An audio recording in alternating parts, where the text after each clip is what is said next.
Very good morning students. Last lecture સુધી આપણે એન્ડોમેમ્બ્રેન system સમજ્યા હતા અને હવે વાત કરવાના છીએ રસધાની એટલે કે વેક્યુલ્સ. કોષરસમાં વેક્યુલ્સ અથવા રસધાની જે છે એ કોષના સાઇટોપ્લાઝમ એટલે કે કોષરસમાં આવેલી મેમ્બ્રેન બાઉન્ડ સ્પેસ છે એટલે કે પટલ દ્વારા ઘેરાયેલ જગ્યાને વેક્યુઓલ કહેવામાં આવે છે. રસધાનીની અંદર પાણી, રસધાની રસ અથવા ધાની રસ એટલે કે સેપ, ઉત્સર્ગ પદાર્થો, એક્સક્રીટરી પ્રોડક્ટ્સ અને કોષ માટે ઉપયોગી નથી તેવા બિનજરૂરી પદાર્થો આવેલા હોય છે. રસધાની જે છે વેક્યુલ એ એક સિંગલ પટલથી ઘેરાયેલી છે, સિંગલ મેમ્બ્રેનથી બાઉન્ડ થતી, આવૃત થતી રચના છે જેને ટોનોપ્લાસ્ટ અથવા ધાની પટલ કહેવામાં આવે છે. દેટ મીન્સ કે રસધાનીની ફરતે જે પટલ આવેલો છે તેને આપણે ટોનોપ્લાસ્ટ તરીકે ઓળખતા હોઈએ. તો રસધાની પટલ અથવા ટોનોપ્લાસ્ટ જે છે એ રસધાનીને ઘેરીને ગોઠવાયેલી રચના ગણાય છે. પ્લાન્ટ સેલ્સ એટલે કે વનસ્પતિ કોષોમાં કુલ કોષના મતલબ કે પુખ્ત કોષમાં કોષની ટોટલ જે જગ્યા છે તેનો 90% જગ્યા જે છે એ રસધાની દ્વારા રોકાયેલી હોય છે. મતલબ કે ઘણા બધા વનસ્પતિ કોષો એવા છે કે જેમાં રસધાની નથી હોતી. આમ છતાં મોટા ભાગના જે મેચ્યોર અથવા પરિપક્વ કોષો છે તેમાં રસધાની મોટી લાર્જ સેન્ટ્રલ વેક્યુલ આવેલી હોય છે અને તે કોષીય સપાટી જે છે 90% જેટલી સપાટી રોકી લે છે. આમ રસધાની એ વનસ્પતિ કોષ માટે ખૂબ મહત્વની અંગિકા છે. વનસ્પતિમાં રસધાનીનો જે ધાની પટલ છે એ સક્રિય વહન કરે છે. તો સમજીએ, વનસ્પતિમાં ઘણા બધા આયનો તેમજ અન્ય પદાર્થો સંકેન્દ્રણ ઢોળાંશની વિરુદ્ધ against the concentration gradient. Concentration ગ્રેડિયન્ટનો મતલબ શું થાય કે એક તરફ વધારે ને એક તરફ ઓછી સાંદ્રતા. તો higher concentration to lower concentration જવું જોઈએ, બટ વિરુદ્ધ અપોઝિટ ડિરેક્શન એટલે કે અપોઝિટ મતલબ અગેન્સ્ટ ધ કોન્સન્ટ્રેશન ગ્રેડિયન્ટ વહન માટેની સાનુકૂળતા પૂરી પાડે છે. એટલે કે આયનો અને અન્ય પદાર્થોનું તે સાંદ્રતા ડોળાંશની વિરુદ્ધ દિશામાં વહન કરવા માટે સાનુકૂળતા પૂરી પાડે છે. જોકે ટેક્સ્ટબુકમાં લખ્યું છે કે સાનુકૂલિત વહન પામે. સાનુકૂલિત વહનની સાથે વિદ્યાર્થીઓ ઘણીવાર કન્ફ્યુઝ થતા હોય કે સાનુકૂલિત પ્રસરણમાં તો એનર્જી નથી વપરાતી, બટ આ સાનુકૂલિત પ્રસરણ નથી, સાનુકૂલિત વહન. દેટ મીન્સ કે એ વહન માટેની કંઈક ફેસિલિટી જે છે, કંઈક ઉપયોગીતા જે છે એ પરિસ્થિતિ પૂરી પાડવાનું કાર્ય કરે છે. તો આ કારણસર તેમની સાંદ્રતા રસધાનીમાં કોષરસની સાપેક્ષે ઘણી વધારે. કોની સાંદ્રતા? આયનો અને અન્ય પદાર્થોની સાંદ્રતા સાઇટોપ્લાઝમની કમ્પેરિઝનમાં રસધાનીની અંદર વધારે હોય છે. તો આ થવાનું રીઝન શું છે કે ભાઈ આવું થવાનું કારણ એ છે કે ધાની પટલ સાંદ્રતા ડોળાંશની વિરુદ્ધ દિશામાં against the concentration gradient transport કરવા માટેની સુવિધા પૂરી પાડે છે. આથી રસધાની પટલમાં વિવિધ આયનો અને વિવિધ ઘટકોના વહન માટે આયનો માટે ખાસ કરીને આયન માર્ગ આવેલા હોય છે અને તે આ આયન પંપ આવેલા હોય છે અને પંપની મદદથી સાંદ્રતા ડોળાંશની વિરુદ્ધ દિશામાં એટીપીની મદદથી તે ઉર્જાની મદદથી વહન કરે છે. આથી રસધાનીના પટલ અથવા ટોનોપ્લાસ્ટ વડે જે વહન થાય છે એ સક્રિય વહન ગણાય છે.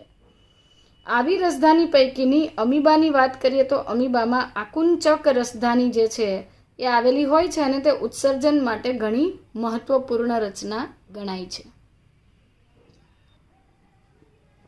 હવે સમજીએ કે આકુંચક રસધાની કેવી રીતે મદદ કરે છે. તો ધારો કે આ એક અમીબાનો ખોટા પગ ધરાવતો કોષ છે અને આ જે કોષ છે તેની અંદરની રસધાની પણ આ રીતે ઇરેગ્યુલર શેપની છે. જ્યારે તે ઉત્સર્ગ પદાર્થો અને પાણીથી ભરાય છે ત્યારે તેનું કદ વધે છે. દેટ મીન્સ કે એ રસધાની વિસ્તરણ પામે છે.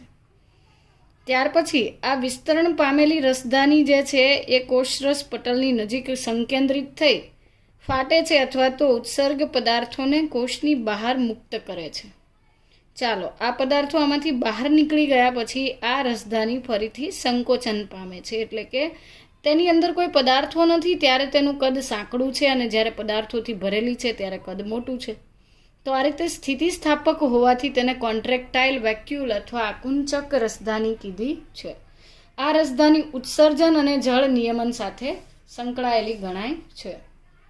તો અમીબામાં આવેલી આકુંચક રસધાની ઉત્સર્જન તેમજ જળ નિયમનનું કાર્ય કરે છે. કોષની અંદર અને કોષની બહાર પાણીની માત્રા જે છે તેને જાળવે છે. ઘણા બધા કોષો જેવા કે પ્રોટિસ્ટામાં અન્નધાનીનું નિર્માણ થાય છે. અન્નધાની મતલબ શું? ખોરાકના કણોને ગ્રહણ કરતી જે રસધાની જે છે એને ફૂડ વેક્યુલ્સ કહેવાય છે. ખરેખર એ લાઇસોસોમ જેવું કાર્ય કરે છે. તો પ્રોટિસ્ટાના સભ્યોમાં અન્નધાની કે ફૂડ વેક્યુલનું નિર્માણ થાય છે જે ખાદ્ય પદાર્થોને ગ્રહણ કરવા માટે ઉપયોગી છે. એટલે કે this is important for engulfing the food particles. Food particles એટલે કે ખોરાકના કણોને એંગલ્ફ કરવા એટલે કે ગ્રહણ કરવા માટે અથવા તો ગળી જવા માટે આ રસધાની જે છે એ આકુંચક રસધાનીની જેમ ફૂડ વેક્યુલનું પોતાનું એક વિશેષ મહત્ત્વ હોય છે. ત્યાર પછીની વાત કરીએ તો એનિમલ સેલ્સ જે છે એટલે કે પ્રાણી કોષો જે છે એમની અંદર રસધાની અથવા વેક્યુઅલ્સ જે છે they are small in size and more in number. મતલબ કે સ્મોલ સાઇઝના હોય છે, નાના કદની હોય છે, અને મોર ઇન નંબર એટલે કે નાના કદની ઘણી બધી રસધાનીઓ જે છે એ પ્રાણી કોષોમાં આવેલી જોવા મળે છે. જ્યારે વનસ્પતિ કોષની વાત કરીએ, પ્લાન્ટ સેલ્સની વાત કરીએ તો વન લાર્જ વેક્યુલ એટલે કે વનસ્પતિના કોષમાં એક મોટી કેન્દ્રસ્થ રસધાની આવેલી હોય છે. But the vacuoles is absent in meristematic tissues એટલે કે વર્ધનશીલ પેશીના કોષોની અંદર. મેરિસ્ટમેટિક ટિશ્યુનો મતલબ છે વર્ધનશીલ પેશીના કોષો. વર્ધનશીલ પેશી જે છે તેના કોષોની અંદર રસધાની હોતી નથી. મેરિસ્ટમેટિક ટિશ્યુઝ પછી છે vacuole is also absent in bacteria and mycoplasma that is PPL pleuropneumonia like organisms. તો મેરિસ્ટમેટિક ટિશ્યુઝના એટલે કે વર્ધનશીલ પેશીના કોષોમાં રસધાની નથી હોતી, બેક્ટેરિયાના કોષમાં નથી હોતી, અને માઇકોપ્લાઝમા જે છે એની અંદર પણ રસધાની એબસન્ટ હોય છે. Vacuole is field with shape. રસધાની જે છે એ રસ અથવા તો પ્રવાહીથી ભરેલી હોય છે અને આ પ્રવાહીની અંદર water, minerals, salts, sugars, amino acids વગેરે ઘટકો આવેલા હોય છે. તો રસધાની જે છે એમાં પાણી, ખનિજ ક્ષારો, સોલ્ટ એટલે કે આયનો અથવા ક્ષારો, શુગર એટલે કે શર્કરા અને એમિનો એસિડ્સ આવેલા હોય છે. સાંદ્રતાના કારણે રસધાની આસપાસના માધ્યમમાંથી પાણી શોષી વનસ્પતિ કોષને ટર્જીડ બનાવે છે. So it is helpful in maintaining the turgidity of cell. ટર્જીડિટીનો મતલબ થાય છે કે કોષની આશુનતા જાળવવા માટે તે અગત્યની ગણાય છે. આ ઉપરાંત તે ઉત્સર્જનમાં પણ મદદ કરે છે અને જળ નિયમનમાં પણ મદદ કરે છે. તો વનસ્પતિ કોષની જે રસધાની છે એ આશુનતા જાળવે છે, જ્યારે અમીબાની અંદર જોવા મળતી આકુંચક રસધાની જે છે એ સામાન્ય રીતે જળ નિયમનના કાર્ય સાથે સંકળાયેલી હોય છે. ત્યાર પછી વાત કરીએ તો તે ઉત્સર્જનમાં મદદ કરે છે અને જળ નિયમનનું કાર્ય કરે છે. આ થઈ ગઈ આકુંચક રસધાનીના કાર્યની વાત અથવા કોન્ટ્રેક્ટાઇલ વેક્યુલ આવું કરે છે. નાવ there is another term that is gas vacuoles એટલે કે વાયુયુક્ત રસધાની. એક્વેટિક પ્લાન્ટ્સ જે છે એની અંદર ગેસ વેક્યુલ્સ, આમ તો ગેસ વેક્યુલ્સ જે છે પ્રોકેરિયોટ્સમાં હોય અને એક્વેટિક યુકેરિયોટિક પ્લાન્ટ્સ છે તેની અંદર એર વેક્યુલ્સ કહેવાય છે એને. હવાથી ભરેલી રસધાની કે જે જલીય વનસ્પતિને બયોએન્સી પ્રોવાઈડ કરે છે એટલે કે એમને તરવા માટેની ક્ષમતા, તારકતા પૂરી પાડવાનું કાર્ય કરે છે. આમ રસધાની ઘણા બધા મહત્ત્વના કાર્ય કરતી હોવાથી ખૂબ અગત્યની સેલ ઓર્ગેનલ છે. અહીંયા આપણે એન્ડોમેમ્બ્રેન સિસ્ટમ જે છે એના ઘટકો કમ્પ્લીટ કર્યા. એટલે કે અંતઃપટલમય તંત્ર જે છે એની અંદર 4 અંગિકાઓ આપણે ભણ્યા: એન્ડોપ્લાઝમિક રેટિક્યુલમ, ગોલ્ગી કાય, રસધાની અને લાઇસોસોમ્સ. હવે કેટલીક એવી ઓર્ગેનલ્સ અથવા અંગિકાની વાત કરીએ કે જે અંતઃપટલમય તંત્રનો હિસ્સો ગણાતી નથી. સ્વાયત્ત અંગિકા અથવા તો સ્વતંત્ર અંગિકા પૈકીની એક અંગિકા છે કણાભસૂત્ર, દેટ ઇઝ માઇટોકોન્ડ્રિયા. સિંગલ હોય તો માઇટોકોન્ડ્રિયન અને બહુવચન હોય તો માઇટોકોન્ડ્રિયા. માઇટોકોન્ડ્રિયાને જ્યાં સુધી વિશિષ્ટ અભિરંજક વડે સ્ટેઇન અથવા અભિરંજિત નથી કરતા ત્યાં સુધી it is not possible to observe under microscope. એટલે કે એને માઇક્રોસ્કોપમાં આપણે ઓબ્ઝર્વ કરી શકતા નથી, નિહાળી શકતા નથી. તો આપણે કણાભ સૂત્રનો અભ્યાસ કરવો હોય તો જેનસ ગ્રીન નામના અભિરંજક વડે જેનસ ગ્રીન નામના અભિરંજકથી આપણે માઇટોકોન્ડ્રિયાને જો સ્ટેઇન કરીએ, અભિરંજિત કરીએ, કલરફુલ કરીએ તો આપણે એને સારી રીતે જોઈ શકીએ છીએ. માઇટોકોન્ડ્રિયાની સંખ્યા દરેક કોષમાં જુદી હોય છે. બધાની અંદર માઇટોકોન્ડ્રિયા અથવા કણાભ સૂત્રની સંખ્યા એક સરખી હોતી નથી. જેમ કે જેનો આધાર કોષની ફિઝિયોલોજીકલ એક્ટિવિટી પર રહેલો છે, કોષની દેહધાર્મિક ક્રિયાશીલતા પર ડિપેન્ડ કરે છે. દેહધાર્મિક રીતે જે સક્રિય કોષો છે તેમની અંદર કણાભ સૂત્રની સંખ્યા વધુ હોય છે અને દેહધાર્મિક દ્રષ્ટિએ જે કોષો નિષ્ક્રિય હોય છે એમાં કણાભ સૂત્રની સંખ્યા ઓછી હોય છે. ત્યાર પછી આકાર અને કદમાં પણ તે નોંધનીય વેરિયેબિલિટી ધરાવે છે. મતલબ એની અંદર નોંધનીય ચેન્જીસ અથવા વિવિધતા જોવા મળે છે આકાર અને કદમાં. જેમ કે સોસેજ શેપનો અર્થ થાય નળાકાર અથવા વળેલો નળાકાર, પણ આપણી ટેક્સ્ટબુકમાં સોસેજનું ગુજરાતી રકાબી કરેલું છે તો આપણે રકાબી લખી દીધું છે. રકાબી આકાર અથવા નળાકાર હોય છે, એટલે કે સોસેજ શેપની અથવા સિલિન્ડ્રિકલ શેપ ધરાવતી હોય છે. કદની વાત કરીએ તો માઇટોકોન્ડ્રિયા અથવા કણાભ સૂત્ર ઓન એન એવરેજ 0.2 થી 1 માઇક્રોમીટર સુધીનો, એટલે કે સરેરાશ એવરેજ 0.5 માઇક્રોમીટર જેટલો વ્યાસ ધરાવે છે અને 1 થી 4.1 માઇક્રોમીટર જેટલી લંબાઈ ધરાવે છે. તો મતલબ આકાર અને કદ જુદા હોય છે. કદની વેરિયેબિલિટી જોઈએ તો એવરેજ 0.5 માઇક્રોમીટર વ્યાસ હોય છે અને 4.1 અથવા 1 થી 4.1 માઇક્રોમીટરની વચ્ચેનો લંબાઈ જે છે એ કણાભ સૂત્રની જોવા મળે છે. દરેક કોષમાં સંખ્યા જુદી છે એમ આકાર પણ અલગ અલગ હોઈ શકે છે. દરેક કણાભ સૂત્ર એટલે કે માઇટોકોન્ડ્રિયા બેવડી પટલમય એટલે કે ડબલ મેમ્બ્રેન બાઉન્ડ સ્ટ્રક્ચર ધરાવે છે. ડબલ મેમ્બ્રેન બાઉન્ડ છે મતલબ કે બહારનું આવરણ અને અંદરનું આવરણ એવા બે પટલ છે. જેમ કે બહારના આવરણને બાહ્ય પટલ અથવા આઉટર મેમ્બ્રેન કહેવાય છે અને અંતઃ પટલ એટલે કે અંદરનું પટલ જે છે જે તેના અવકાશને સ્પષ્ટ રીતે અંતઃ પટલ જે છે કણાભ સૂત્રના લ્યુમેનને અથવા અવકાશને સ્પષ્ટ રીતે બે ડિસ્ટિંક્ટ જળકૃત વિસ્તારમાં બે ડિસ્ટિંક્ટ એક્વિયસ કમ્પાર્ટમેન્ટ્સમાં ડિવાઈડ કરે છે. જેમ કે આઉટર કમ્પાર્ટમેન્ટ અને ઇનર કમ્પાર્ટમેન્ટ. એટલે કે કણાભ સૂત્રનું બાહ્ય પટલ તો સળંગ છે, બટ જે ઇન્ટરનલ ઇનર મેમ્બ્રેન જે છે એ ઇનર મેમ્બ્રેન કણાભ સૂત્રને એની અંદરનું જે લ્યુમેન અથવા અવકાશ છે તેને સ્પષ્ટપણે બે ભાગોમાં વિભાજિત કરે છે. અને એ બે ડિસ્ટિંક્ટ એક્વિયસ વિસ્તારો જે છે એને એક્વિયસ કમ્પાર્ટમેન્ટ જે છે એના બે નામ છે બાહ્ય કક્ષ અથવા આઉટર કમ્પાર્ટમેન્ટ અને ઇનર કમ્પાર્ટમેન્ટ એટલે કે અંતઃ કક્ષ. તો બંને જગ્યા પર અલગ અલગ પ્રક્રિયા થતી હોય છે. જેમ કે આ કણાભ સૂત્રનું બ્લુ કલરથી દર્શાવેલું જે આઉટર કવરિંગ છે એ સળંગ છે અને એની અંદરનું પોલાણ જે છે અથવા લ્યુમેન જે છે એને આ ઇનર મેમ્બ્રેન બે પાર્ટ્સમાં ડિવાઈડ કરે છે. આ બહારનો જે વિસ્તાર છે તેને આઉટર કમ્પાર્ટમેન્ટ કહેવાય છે. So this one is outer membrane. આ આઉટર મેમ્બ્રેન છે અને આઉટર મેમ્બ્રેનથી ભરેલો જે એના પછીનો જે સ્પેસ અથવા અવકાશ છે આને આપણે આઉટર કમ્પાર્ટમેન્ટ કહીએ છીએ. અને આ ઇનર મેમ્બ્રેનની અંદરનો જે વિસ્તાર છે તેને કહેવાય છે inner compartment. Inner compartment is field with matrix એટલે કે ડેન્સ ફ્લુઇડ, ઘટ્ટ પ્રવાહીથી ભરેલ છે અને આ જે પ્રવાહી અથવા ફ્લુઇડ છે તેને આપણે મેટ્રિક્સ અથવા કણાભ સૂત્રીય આધારક કહીએ છીએ. કણાભ સૂત્રના આધારકમાં 70S ટાઈપના રિબોઝોમ્સ આવેલા હોય છે.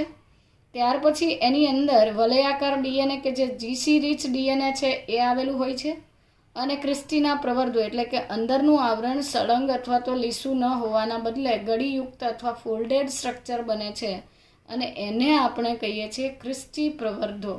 તો ક્રિસ્ટીના પ્રવર્ધો ધરાવતું આ જે પટલ છે તેની ઇનર સરફેસ પર પિન હેડ જેવા પાર્ટિકલ્સ હોય છે જેને F0 F1 પાર્ટિકલ કહેવાય. એકચ્યુઅલી આ F0 છે એટલે કે F0 અને આધારક બાજુ ઉપસેલો ભાગ જે છે તેને આપણે કહીએ છીએ F1 પાર્ટિકલ.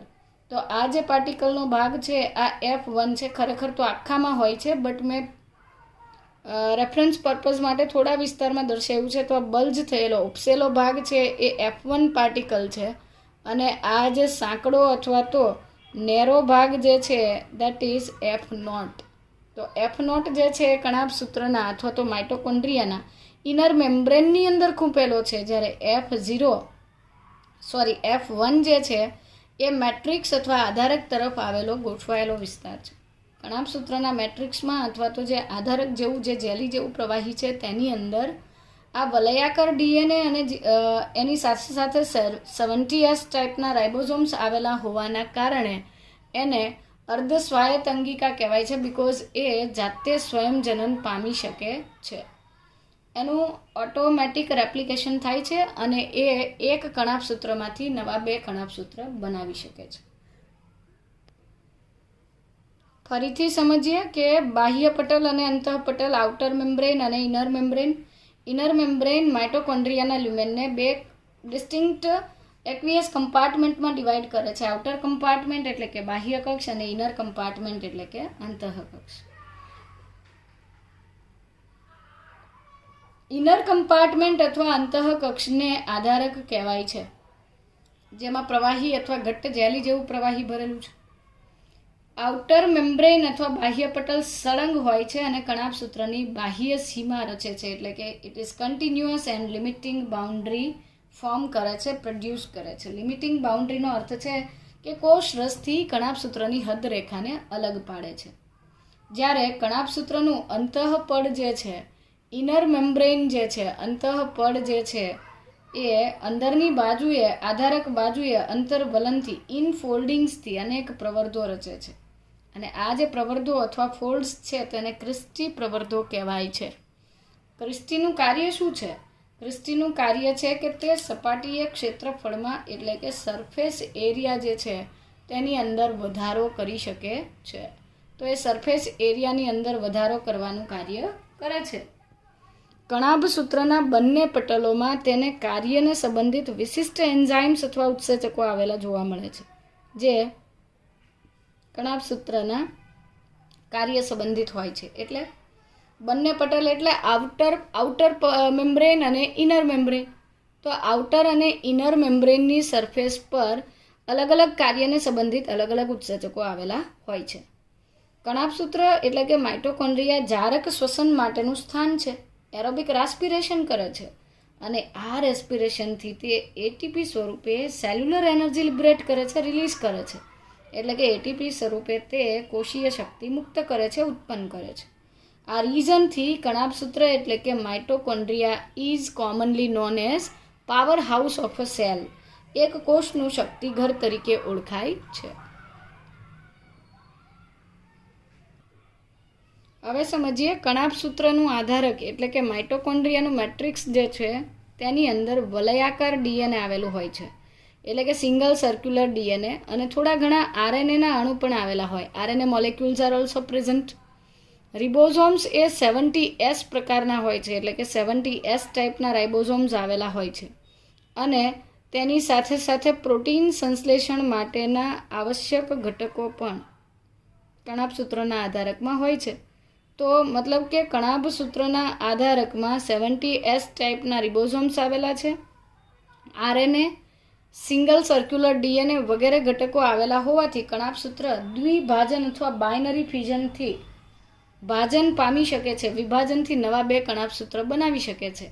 અને એ માટે તેને રંગસૂત્રીય DNA અથવા તો ન્યુક્લિયર DNA કે ન્યુક્લિયોઇડની જરૂર પડતી નથી, અથવા કોષકેન્દ્રીય DNAની જરૂર પડતી નથી. કણાભ સૂત્ર દ્વિભાજનની લાક્ષણિકતા ધરાવતું હોવાથી તેને cell within cell, very very important, કોષની અંદરનો કોષ કહેવાય છે, બિકોઝ એ બેક્ટેરિયા જેવા લક્ષણો ધરાવે છે. બેક્ટેરિયામાં સર્ક્યુલર DNA છે, કણાભ સૂત્રમાં પણ છે. બેક્ટેરિયામાં 70S રાઇબોઝોમ્સ છે, કણાભ સૂત્રમાં પણ છે. બેક્ટેરિયા ફ્યુઝન અથવા બાઇનરી ફ્યુઝન કરે છે, ભાજન કે દ્વિભાજન, કણાભ સૂત્ર પણ કરે છે. તો સેલ વિધિન સેલ, કોષની અંદર બેક્ટેરિયા પરોપજીવન કે સહજીવન ગાળતા હોય એવું લાગે છે, અને એ એન્ડોસિમ્બાયોન્ટ છે. અંતઃ સહજીવી કહેવાય છે, કારણ તે કોષીય શક્તિ મુક્ત કરી કોષરસને આપે છે અને બદલામાં કોષરસમાંથી તે જરૂરી પદાર્થો પ્રાપ્ત કરે છે. Another term is the mitochondria is the most busy and active organelle in cells. કોષોની અંદરની સૌથી વધારે બિઝી રહેતી, સૌથી સક્રિય અને એક્ટિવ ઓર્ગેનલ છે, એટલે કે સૌથી વધારે વ્યસ્ત અને કાર્યરત અંગિકા છે. It is also semi autonomous cell organelle. Semi ઓટોનોમસનો અર્થ છે અર્ધ સ્વાયત્ત. સંપૂર્ણ સ્વાયત્ત કેમ નહીં? અર્ધ સ્વાયત્ત એટલા માટે કે કણાભ સૂત્ર જે છે તેને સમસૂત્રી ભાજનની માફક ફિઝન કરવા માટે, ભાજન કરવા માટે સાઇટોપ્લાઝમના દ્રવ્યોની જરૂર પડે છે અને એટલે એ સ્વયંજનન જાતે કરે ડીએનએનું. રેપ્લિકેશનથી નવા ડીએનએ બનાવે, બટ એના માટેનું જરૂરી મટીરિયલ સાઇટોપ્લાઝમમાંથી લે છે. આથી તે સેમી ઓટોનોમસ છે. જ્યારે આપણે કણાભ સૂત્રનું બહારનું આવરણ કાઢી નાખીએ તો તેને માઇટોકોન્ડ્રિયાના બદલે માઇટોપ્લાસ્ટ કહેવાય છે. મેટાબોલિકલી એક્ટિવ જે કણાભ સૂત્ર હોય, માઇટોકોન્ડ્રિયા હોય, મેટાબોલિકલી ચયાપચયની દ્રષ્ટિએ સક્રિય કણાભ સૂત્રોમાં ક્રિસ્ટીની સંખ્યા વધારે હોય છે. ઇનર મેમ્બ્રેન અથવા અંતઃપટલના પ્રવર્ધો પર ઘણા બધા ઇલેક્ટ્રોન વાહકો અથવા સાઇટોક્રોમ્સ ચોક્કસ ક્રમમાં ગોઠવાય છે અને ચોક્કસ ક્રમમાં ગોઠવાયેલા આ જે સાઇટોક્રોમ્સ છે એ ઇલેક્ટ્રોન પરિવહન તંત્રની રચના કરે છે. તો ઇટીએસ અથવા ઇલેક્ટ્રોન પરિવહન તંત્ર એ માઇટોકોન્ડ્રિયાની ખૂબ મહત્વની રચના અથવા તો ખૂબ મહત્વનું સ્ટ્રક્ચર ગણાય છે. અને આ જે ઇલેક્ટ્રોન ટ્રાન્સપોર્ટ સિસ્ટમ છે તેના વિશે તમે ફર્ધર 14th નંબરનું ચેપ્ટર છે રેસ્પિરેશન ઇન પ્લાન્ટ્સ, વનસ્પતિમાં શ્વસન, ત્યારે ફરી પાછું આ આવશે. ઓક્સિડેટિવ ફોસ્ફોરાયલેશન માટે ઇટીએસ બનાવે છે. ઇટીએસ તો બરાબર કે ઇલેક્ટ્રોન ટ્રાન્સપોર્ટ સિસ્ટમ, ઇલેક્ટ્રોનનું વહન કરતું તંત્ર. પણ ઓક્સિડેટિવ ફોસ્ફોરાયલેશનનો મતલબ એવો થાય છે કે ઓક્સિજનની હાજરીમાં એડીપીમાંથી એટીપી બનવા, એટીપી સિન્થેસિસ થવું, એટલે ઓક્સિડેટિવ ફોસ્ફોરાયલેશન. ફોસ્ફેટ ઉમેરાય છે, એડિનોસાઇન ડાયફોસ્ફેટમાં એક અણુ અકાર્બનિક ફોસ્ફેટનો ઉમેરાય તો આ ઘટનાને ફોસ્ફોરાયલેશન કહેવાય, જેનાથી નિપજ તરીકે એટીપી મળતા હોય. પણ જો આ પ્રોસેસ ઓક્સિજનની પ્રેઝન્સમાં થાય તો ઓક્સિડેટિવ ફોસ્ફોરાયલેશન, અને જો લાઇટની પ્રેઝન્સમાં થાય, પ્રકાશની હાજરીમાં થાય તો તેને ફોટો ફોસ્ફોરાયલેશન કહેવાય, જે હરિતકણમાં થાય છે. અંતઃપટલ પર ઉપસેલા કણોને ઓક્સિઝોમ્સ કહેવાય છે, જે F1 F0 પાર્ટિકલ્સ. આ પાર્ટિકલ્સનું વર્ગીકરણ અને વર્ણન સૌ પ્રથમ ફર્નાન્ડીઝ મુરાન દ્વારા 1962માં થયું હતું. ફર્નાન્ડીઝ મુરાન નામના વૈજ્ઞાનિકે સૌ પ્રથમ વખત F0 અથવા તો F0 F1 પાર્ટિકલ્સ અંગેની બાબતો સમજાવી અને આથી એમની યાદમાં ફર્નાન્ડીઝ પરથી F લઈને F0 F1 પાર્ટિકલ સિસ્ટમ બનાવી છે અથવા તો સમજાવવામાં આવે છે. સસ્તનોના કણાભ સૂત્રની વાત કરીએ તો સસ્તનોના કણાભ સૂત્રમાં મેમલ્સના જે માઇટોકોન્ડ્રિયા છે તેમાં 55S રાઇબોઝોમ્સ આવેલા હોય છે. આ રાઇબોઝોમ્સ 35S અને 25S એવા બે સબ યુનિટ અથવા બે પેટા એકમો ધરાવે છે. અને આવા જે ડીએનએ, કણાભ સૂત્રીય ડીએનએ, એટલે 70S હોય, 80S હોય કે 55 હોય, બધા જ કણાભ સૂત્રની અંદર ડીએનએ આવેલું છે અને તે 1% જેટલું, એટલે કે 99% જેટલું ન્યુક્લિયર ડીએનએ અને 1% જેટલું સાઇટોપ્લાઝમિક અથવા માઇટોકોન્ડ્રિયન ડીએનએ આવેલું હોય છે. ત્યાર પછી આ ડીએનએની અંદર જીસી રીચ ડીએનએ હોય છે, એટલે કે ગ્વાનિન અને સાઇટોસિન નામના નાઇટ્રોજન બેઝિસનું પ્રમાણ વધારે હોય છે. આ પિક્યુલારિટી પણ બેક્ટેરિયાના ડીએનએ સાથે મળતી આવે છે, આથી તેને કોષની અંદરના બેક્ટેરિયા જેવું કહી શકાય છે. અને તે જુદા જુદા, એટલે જીસી રીચ ડીએનએ કે જે 1% જેટલું ડીએનએ છે, આ ડીએનએ જુદા જુદા 10 થી 17 પ્રકારના પ્રોટીન્સ માટે કોડ કરે છે, સાંકેતન કરે છે. મતલબ કે અલગ અલગ પ્રકારના 10, 11, 12 એમ 10 થી વધારે 17 સુધીના પ્રોટીન્સ બનવા માટેની માહિતી પૂરી પાડે છે. આમ માઇટોકોન્ડ્રિયા અથવા કણાભ સૂત્ર જે છે એ અર્ધ સ્વાયત્ત અથવા તો સેમી ઓટોનોમસ ઓર્ગેનલ કહેવાય છે, કારણ કે તે જાતે નવું કણાભ સૂત્ર બનાવી શકે છે. હવે સમજીએ રંજક કણો અથવા પ્લાસ્ટિડ્સ.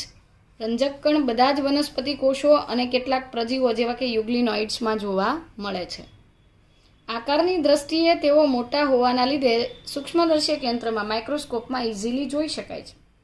તેમાં ચોક્કસ પ્રકારના રંજક દ્રવ્યો જોવા મળતા હોવાના લીધે તેઓ વનસ્પતિને જુદા જુદા રંગો આપે છે. જેમ કે અલગ અલગ પ્રકારના રંજક દ્રવ્યોના 3 પ્રકાર છે: હરિતકણ, રંગકણ અને રંગવિહીન કણ. ક્લોરોપ્લાસ્ટ એટલે ગ્રીન કલરનું પિગમેન્ટ છે. ક્રોમોપ્લાસ્ટ, ક્રોમો એટલે એની અંદર કોઈ ધાતુ આયન આવેલો છે અને એના કારણે કોઈ પર્ટિક્યુલર કલર છે. જોકે ધાતુ આયન હરિતકણમાંય છે, પણ ક્લોરો મતલબ કે ગ્રીન. ક્લોરોપ્લાસ્ટ સિવાયના રંગીન ઘટકો માટે શબ્દ છે ક્રોમોપ્લાસ્ટ. જેમ કે ટામેટાના લાલ રંગ માટેનું લાઇકોપેન એ ક્રોમોપ્લાસ્ટ છે. રંગવિહીન કણો, રંગવિહીન કણોને લ્યુકોપ્લાસ્ટ કહેવાય છે. તેઓ કોઈપણ પ્રકારના રંગીન પદાર્થો ધરાવતા નથી, પરંતુ તેઓ ખોરાકના કણો જે છે અથવા તો ખાદ્ય પદાર્થોનો સંગ્રહ કરે છે.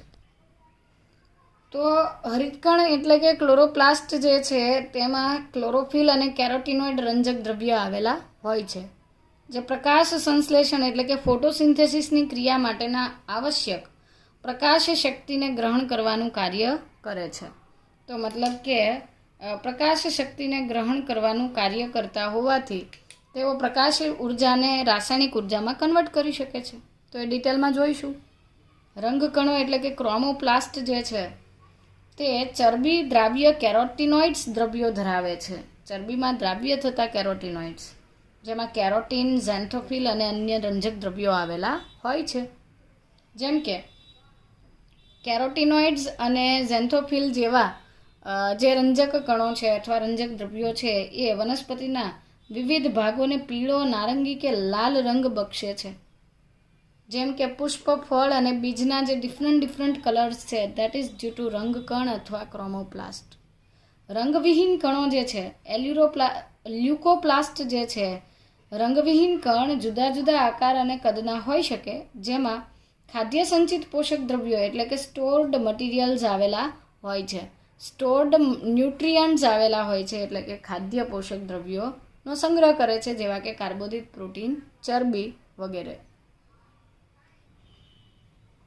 ખોરાક સંગ્રહી કણો જે છે તેને મંડકણ, તેલકણ અને સમિતાયા કણ એવા 3 પ્રકારમાં વહેંચી શકાય છે. માઇલોપ્લાસ્ટ અથવા મંડકણો કે સ્ટાર્ચ કણો જે છે તેમાં કાર્બોદિતનો સંગ્રહ થાય છે સ્ટાર્ચ સ્વરૂપે, અને આ સ્ટાર્ચનો સંગ્રહ કરતા જે કણો છે આ કણોને આયોડિન નામના અભિરંજક વડે અભિરંજિત કરી શકાય છે. એટલે કે આયોડિન નામનું અભિરંજક બદામી રંગનું દ્રાવણ છે અને તેની સાથે સ્ટાર્ચ જે છે એ બ્લુઇશ, પર્પલ અથવા તો જાંબલી કલર આપે છે.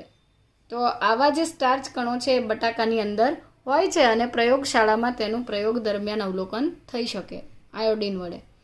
તેલ કણો અથવા ઇલાયોપ્લાસ્ટ અથવા એલિયોપ્લાસ્ટ જે છે એ તેલ અને ચરબીનો સંગ્રહ કરે છે, જેને સુદાન્થ્રી નામના અભિરંજક વડે આપણે અભિરંજિત કરી શકીએ છીએ. સમિતાયા કણો અથવા એલ્યુરોપ્લાસ્ટ જે છે તેની અંદર પ્રોટીનનો સંગ્રહ થતો હોય છે અને આ પ્રોટીનનો સંગ્રહ કરતા કણોને એલ્યુરોપ્લાસ્ટ કહેવાય છે. તેના અભિરંજન માટે ઘણી બધી ટેકનિક છે, જેમાંની ઝેન્થોપ્રોટિક અને બાયોરેટ કસોટી મહત્વની પદ્ધતિ ગણાય છે. લીલી વનસ્પતિ એટલે કે ગ્રીન પાર્ટ્સ જે છે, ગ્રીન પ્લાન્ટ્સની અંદર મોટા ભાગે હરિતકણ પર્ણની મીઝોફિલ ટિશ્યુમાં એટલે કે મધ્યપર્ણ પેશીના કોષોમાં આવેલા હોય છે.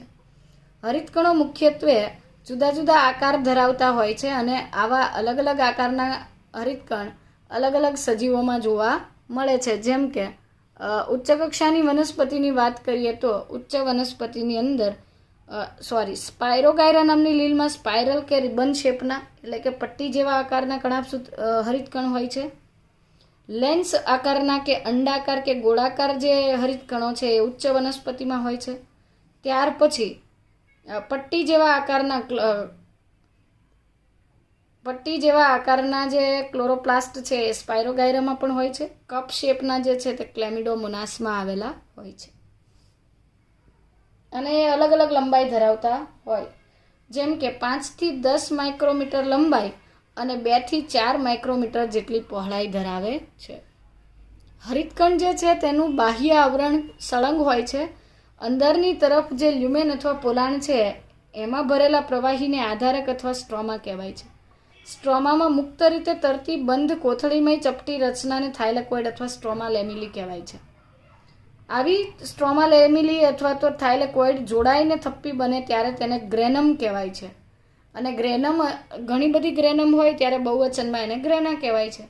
તો ગ્રેનામાં થપ્પી બનવામાં ભાગ લેતા થાઇલેકોઇડને ગ્રેના થાઇલેકોઇડ કહેવાય અને આધારકમાં આવેલા મુક્ત તરતા થાઇલેકોઇડને સ્ટ્રોમા થાઇલેકોઇડ અથવા સ્ટ્રોમા લેમિલી કહેવાય છે. બે ક્રમિક સ્ટેક પાઇલ અથવા તો બે ક્રમિક ગ્રેનમ જે છે તેને જોડતા જે પટલ છે તેને આંતરગ્રેનમ પટલ અથવા ઇન્ટરગ્રેનમ મેમ્બ્રેન તરીકે ઓળખવામાં આવે છે. હરિતકણની સંખ્યા પણ અલગ અલગ કોષોમાં અલગ હોય છે. જેમ કે ક્લેમિડોમોનાસ જેવી ક્લોરોફાઇસિલીલ હરિત લીલના એક કોષમાં એક જ હરિતકણ હોય છે, જ્યારે ઉચ્ચ વનસ્પતિના મધ્યપર્ણ પેશીના દરેક કોષમાં 20થી 40 જેટલી સંખ્યામાં ક્લોરોપ્લાસ્ટ આવેલા જોવા મળે છે. માઇટોકોન્ડ્રિયાની માફક ક્લોરોપ્લાસ્ટ પણ બેવડા પટલ ધરાવતી અંગિકા છે કે જેમાં બહારનું પટલ સાપેક્ષ રીતે ઓછું પ્રવેશશીલ છે. બહારનું પડ જે છે એ સળંગ હોય છે અને અંદરનું પડ જે છે એ સાપેક્ષ રીતે ઓછું પરમિએબલ અથવા ઓછું પ્રવેશશીલ ગણાય છે. હરિતકણના અંદરના પટલથી ઘેરાયેલા અવકાશને સ્ટ્રોમા કહેવાય છે અથવા આધારક કહેવાય છે. સ્ટ્રોમાની અંદર ચપટી પટલયુક્ત થેલી જેવી અથવા કોથળી જેવી રચના હોય છે જેને થાઇલેકોઇડ કહેવાય. થાઇલેકોઇડ જે છે એ સ્ટ્રોમામાં મુક્ત રીતે પણ ગોઠવાયેલા હોય અથવા તો તેઓ જે છે એ સિક્કાની થપ્પી જેવી સ્ટેક પાઇલ્સમાં ગોઠવાયેલા જોવા મળે છે. તો તદુપરાંત કેટલી ચપટી પટલમય નલિકાઓ કે જે થાઇલેકોઇડ સિક્કાની થપ્પીની માફક ગોઠવાયેલા હોય તો એને ગ્રેનમ કહેવાય છે. અને ઘણી બધી ગ્રેનમ કે આવી ઘણી બધી થપ્પીને આપણે ગ્રેના કહીએ છીએ. એક ગ્રેનમ બીજી ગ્રેનમ સાથે આંતરગ્રેનમ પટલથી જોડાય છે. તો કેટલાક થાઇલેકોઇડ જે છે એ ગ્રેના થાઇલેકોઇડ અથવા આંતરગ્રેનમ થાઇલેકોઇડ કહેવાય છે, જ્યારે આ ઉપરાંત જે ક્લોરોપ્લાસ્ટ છે તેના આધારકમાં ચપટી પટલમય નલિકા કે જે જુદા જુદા ગ્રેનાના થાઇલેકોઇડને જોડે છે તેને ઇન્ટરગ્રેનમ મેમ્બ્રેન અથવા તો આંતરગ્રેનમ પટલ કે થાઇલેકોઇડ કહેવામાં આવે છે. થાઇલેકોઇડ પટલ એક સ્થાનથી ઘેરાયેલ હોય છે જેને ક્વાર્ટર અથવા લ્યુમેન કહેવાય.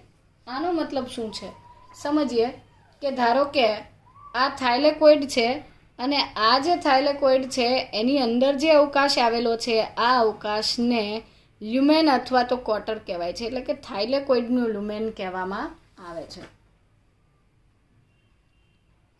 હરિતકણમાં આવેલ સ્ટ્રોમા જે છે એમાં વિવિધ પ્રકારના ઉત્સેચકો હોય છે અને આ ઉત્સેચકો કાર્બોદિતની સાથે સાથે પ્રોટીનનું સંશ્લેષણ પણ કરવા માટે સક્ષમ છે. તો હરિતકણમાં આવેલા સ્ટ્રોમાના ઉત્સેચકો એટલે કે કાર્બોદિત અને પ્રોટીન સંશ્લેષણ માટેના ઉત્સેચકો સ્ટ્રોમામાં જોવા મળે છે. તેમાં નાનું બેવડી શૃંખલાયુક્ત વલયાકાર ડીએનએ અને રિબોઝોમ્સ પણ આવેલા હોય છે. તો હરિતકણમાં જે સ્ટ્રોમા વિસ્તાર છે એની અંદર જે થાઇલેકોઇડ છે એ સ્ટ્રોમા થાઇલેકોઇડ કહેવાય. આ ઉપરાંત સ્ટ્રોમા એક પ્રવાહી છે કે જેમાં કાર્બોદિત અને પ્રોટીન સંશ્લેષણ માટેના ઉત્સેચકો હોય છે. આ ઉપરાંત તેમાં નાનું બેવડી શૃંખલાયુક્ત વલયાકાર ડીએનએ અને 70S પ્રકારના રિબોઝોમ્સ હોય છે. થાઇલેકોઇડમાં ક્લોરોફિલ રંજક દ્રવ્યો આવેલા હોય છે કે જે પ્રકાશ શક્તિને રાસાયણિક શક્તિમાં ફેરવે છે. હરિતકણમાં આવેલા રિબોઝોમ્સ 70S પ્રકારના હોય છે જે કોષરસમાં આવેલા 80S રિબોઝોમ કરતાં નાના હોય છે.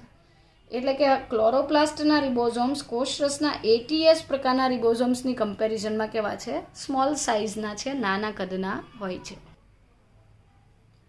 ક્રોમેટોફોર્સની વાત કરીએ તો ક્રોમેટોફોર્સ પ્રકાશ સંશ્લેષી એટલે કે ફોટોસિન્થેટિક બેક્ટેરિયાના કોષરસમાં આવેલા પિગમેન્ટ અથવા તો રંજક દ્રવ્ય કણિકાના જૂથને ક્રોમેટોફોર્સ તરીકે ઓળખવામાં આવે છે. મતલબ કે આવા ક્રોમેટોફોર્સ જે છે બેક્ટેરિયામાં પણ પ્રેઝન્ટ હોય છે અને મતલબ કે કયા બેક્ટેરિયા કે જે પ્રકાશ સંશ્લેષણ કરતા હોય એવા બેક્ટેરિયાની અંદર ક્રોમેટોફોર્સ આવેલા હોય છે. આ ક્રોમેટોફોર્સની મતલબ એ શું છે? પિગમેન્ટ ગ્રેન્યુલ્સના ક્લસ્ટર્સ છે. એટલે કે ઘણા બધા રંજક દ્રવ્યની કણિકાઓ જૂથમાં ગોઠવાય છે. ચાલો ત્યાર પછી હરિતકણની વાત કરીએ તો હરિતકણની ગ્રેનામાં પ્રકાશ પ્રક્રિયા એટલે કે લાઇટ રિએક્શન થાય છે અને આ માટે થાઇલેકોઇડની અંદર પ્રકાશગ્રાહી તંત્ર અથવા કોન્ટોઝોમ્સ આવેલા હોય છે. જ્યારે સ્ટ્રોમા અથવા આધારકમાં અંધકાર પ્રક્રિયાના ઉત્સેચકો હોય છે. હવે અંધકાર પ્રક્રિયા શું? અંધકાર પ્રક્રિયા એટલે ગ્લુકોઝ અથવા શુગર્સ બનવાની જે મિકેનિઝમ છે એને અંધકાર પ્રક્રિયા કહેવામાં આવે છે. તો થાઇલેકોઇડની અંદર પ્રકાશ પ્રક્રિયા થાય છે, ગ્રેનામાં પ્રકાશ પ્રક્રિયા અને સ્ટ્રોમામાં અંધકાર પ્રક્રિયા થાય છે. હરિતકણ અથવા ક્લોરોપ્લાસ્ટ પણ કણાભસૂત્રની જેમ અર્ધસ્વાયત્ત છે, સેમી ઓટોનોમસ ઓર્ગેનલ છે.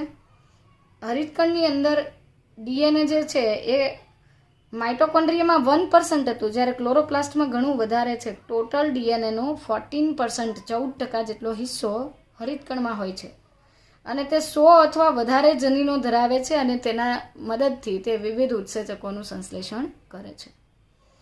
ત્યાર પછી અગત્યનો મુદ્દો છે કે જે ફ્રૂટનું રાઇપનિંગ થતું હોય, ફળ પાકવાની પ્રોસેસ થતી હોય ત્યારે ક્લોરોપ્લાસ્ટ એટલે કે હરિતકણ જે છે એ રંગકણ એટલે કે ક્રોમોપ્લાસ્ટમાં કન્વર્ટ થઈ શકે છે. So chloroplast can be changed into chromoplast during ripening of fruits. ફળ પાકવાની ક્રિયા દરમિયાન હરિતકણ જે છે એ રંગકણમાં કન્વર્ટ થઈ શકે છે. તો આ થઈ ગઈ કોષની મેજર જે મેમ્બ્રેન બાઉન્ડ ઓર્ગેનલ્સ હતી એ. હવે સમજીએ રિબોઝોમ્સ, જેને કોષનું એન્જિન કહેવાય છે, કારણ કે કોષને કાર્ય કરવા ઉત્સેચકો જોઈએ. ઉત્સેચકો પ્રોટીન્સથી બનેલા હોય અને રિબોઝોમ્સ પ્રોટીન બનાવે છે.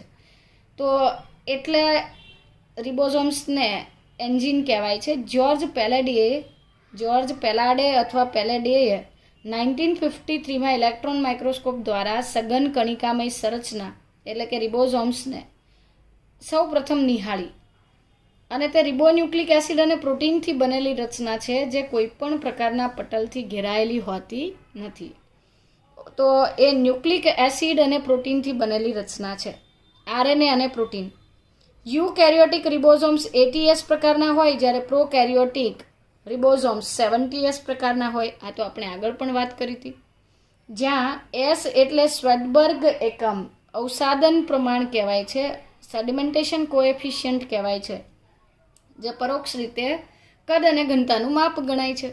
તો સ્વેડબર્ગ યુનિટ હું તમને સાદી ભાષામાં સમજાવું તો વજનદાર વસ્તુમાં ઘનતા વધુ છે તો એ તળિયે ઝડપથી બેસે છે. એમ 80S રિબોઝોમ્સની ઘનતા અથવા તો એનો સેડિમેન્ટેશન કોએફિશિયન્ટ, અવસાદન પામવાનો જે ગુણાંકન છે એ વધારે છે, એ ઝડપથી નીચે બેસી જાય છે. અને 70S રિબોઝોમ્સ જે છે એ તળિયે જમા થતાં અથવા સેટલ ડાઉન થતાં નીચે સ્થગિત થવામાં થોડો વધારે સમય લે છે. તો સ્વેડબર્ગ એકમ જે છે એ આડકતરી રીતે કદ અને ઘનતાનું માપ ગણાય છે. 70S અને 80S રિબોઝોમના બે સબ યુનિટ હોય છે. 80Sના 2 સબ યુનિટ 60S અને 40S. 70Sના 2 સબ યુનિટ 50S અને 30S. આ બે એકમો જોડાય ત્યારે રિબોઝોમ્સ બને છે. Mg+2 ion is essential for the binding of the ribosome sub units. એટલે કે રિબોઝોમ્સ જે છે તેના સબ યુનિટ જે છે, રિબોઝોમના સબ યુનિટના બાઇન્ડિંગ માટે Mg+2 જે છે એ નેસેસરી છે. અધરવાઇઝ બાઇન્ડિંગ નથી થતું, આ પેટા એકમો જોડાતા નથી. આ પેટા એકમોને જોડાવા માટે રિબોઝોમની મિનિમમ સાંદ્રતા હોવી જોઈએ 0.001 મોલર. આટલું કન્સન્ટ્રેશન જે છે એ કમ્પ્લીટ રિબોઝોમના ફોર્મેશન માટે નેસેસરી છે. આનાથી ઓછું હોય તો રિબોઝોમના પેટા એકમો એકબીજા સાથે જોડાતા નથી, અટકી જાય છે. ત્યાર પછી વાત કરીએ કેમિકલ કમ્પોઝિશનની અથવા કેમિકલ સ્ટ્રક્ચરની વાત કરીએ તો રિબોઝોમના બંધારણમાં, રાસાયણિક બંધારણમાં શું હોય છે? તો રાસાયણિક બંધારણમાં 70S રિબોઝોમ્સમાં RNA વધારે હોય છે, 60% RNA અને 40% પ્રોટીન્સ હોય છે. આપણી અંદરના જે 80S રાઇબોઝોમ્સ છે તેમાં પ્રોટીન વધારે છે, એટલે કે 60% પ્રોટીન અને 40% RNA.